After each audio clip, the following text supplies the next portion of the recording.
Je m'appelle Emma Blantailleur, je suis illustratrice scientifique et médicale et j'interviens principalement dans les hôpitaux universitaires pour travailler avec des médecins, des chirurgiens et finalement tout professionnel de santé qui a besoin de mes services.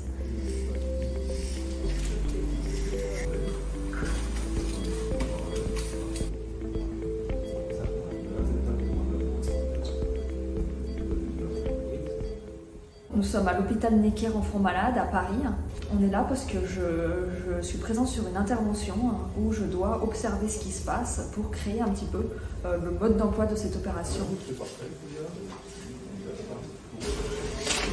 Donc aujourd'hui, je suis en train de préparer toute une iconographie autour des types de fentes labiopalatines. Donc c'est un petit peu la première étape de cette adolescente.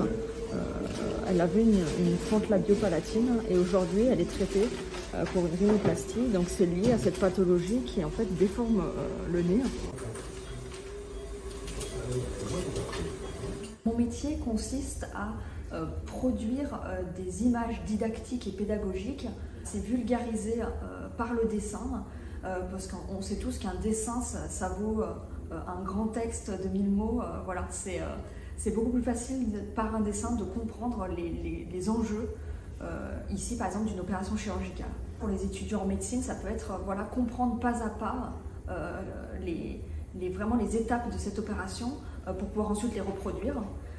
Et à l'hôpital Necker, par exemple, cet hôpital qui est pédiatrique, on va aussi intervenir par exemple auprès des parents pour leur expliquer ce qui va se passer au bloc, pour les rassurer. Quand je viens au bloc opératoire, je prends très peu de matériel, vous voyez, ça rentre dans une poche. J'ai des crayons de couleur, j'ai des stylos pour prendre des notes, mais je prends vraiment le minimum. Les crayons de couleur, je sélectionne les nuances dont j'ai besoin. Le dessin est un très bon vecteur parce qu'il permet d'éliminer certaines choses et de ne sélectionner que ce qu'on a envie de montrer. La photo est très vite un médium qui est difficile à interpréter, surtout en chirurgie où les tissus sont souvent de la même couleur, où on a du mal à interpréter les formes. Le dessin, il permet de mettre en valeur certaines zones, éventuellement changer les couleurs s'il y a besoin. Donc on ne cherche pas vraiment le réalisme dans la représentation, mais on cherche la justesse et la précision du procédé qu'on est en train d'expliquer. Donc pour devenir illustratrice scientifique et médicale, j'ai fait une formation à l'école Estienne à Paris. Donc après avoir fait une licence en graphisme, c'est un métier aujourd'hui qui est encore peu développé, en tout cas sur le territoire français. Où il n'y a qu'une seule formation qui permet de devenir illustrateur scientifique. Et en fait, c'est un métier qui remonte à il y a très longtemps.